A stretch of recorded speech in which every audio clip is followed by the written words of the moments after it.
Gujarat motor વાહન વિભાગના technical અધિકારી એસોસિએશન દ્વારા વિવિધ પડતર માંગણીઓને લઈને વિરોધ કરવામાં આવ્યો.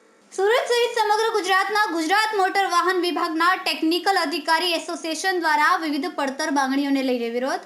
સતત બીજા દિવસે સુરત આરટીઓ વિભાગના ટેકનિકલ અધિકારીઓ અને નોન ટેકનિકલ સ્ટાફે કાળી પટ્ટી ધારણ કરી વિરોધ દર્શાવ્યો. સાથે જ માંગણીઓ નહીં સંતોષાય તો માસ સીએલ સહિતના ઉગ્ર વિરોધની ચીમકી ઉચ્ચારવામાં આવી. ટેકનિકલ સ્ટાફ અને નોન ટેકનિકલ સ્ટાફના અધિકારીઓએ આરટીઓ અધિકારીને આવેદનપત્ર આપ્યું. અલગ અલગ 19 જેટલી માંગણીઓને લઈને વિરોધ પ્રદર્શન કરાયું. ટેકનિકલ ઓફિસરો દ્વારા પોતાની મુખ્ય માંગણીઓમાં પ્રોબેશન સમય 10 વર્ષ હોવા છતાં કાયમી કરવામાં આવતા નથી.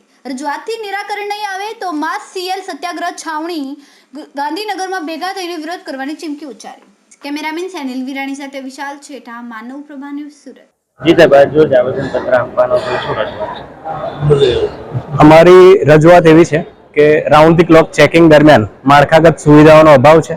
તેમજ અમારા ડિપાર્ટમેન્ટમાં જેટલા પણ ઇન્સ્પેક્ટર્સ તેમજ આસિસ્ટન્ટ ઇન્સ્પેક્ટર્સ 700 જેટલા ઇન્સ્પેક્ટર્સ છે જે લોકો ફરજ બજાવી રહ્યા છે અને તેમને આજ દિન સુધી જે પણ તકલીફો પડી છે એ બાબતે સરકારશ્રીને અમારી નમ્ર રજૂઆત છે કે જેના આધારે અમારા જે પડતર પ્રશ્નો છે એનો નિરાકરણ ઝડપથી આવે.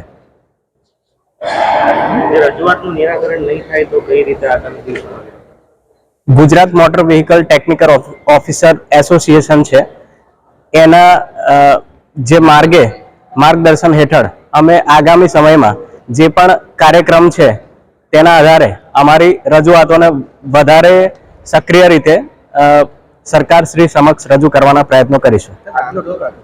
આજના કાર્યક્રમમાં એવું છે કે અમારા જે કચેરીના વડા છે તેમને અમારી જે રજૂઆતો છે એ બાબતે અમે આ રીતે આવેદનપત્ર આપવાના છીએ, જેના દ્વારા અમારા કચેરીના વડા વિભાગ સમક્ષ તેમજ સરકારશ્રી સમક્ષ અમારી રજૂઆતોને આગળ પહોંચાડી શકે. અમારા વિડીયોની નવી અપડેટ મેળવવા માટે સબસ્ક્રાઇબ કરો માનવ પ્રભા ન્યૂઝ ચેનલને. બેલ આઇકન ક્લિક કરો લેટેસ્ટ વિડીયો સૌથી પહેલા મેળવવા માટે.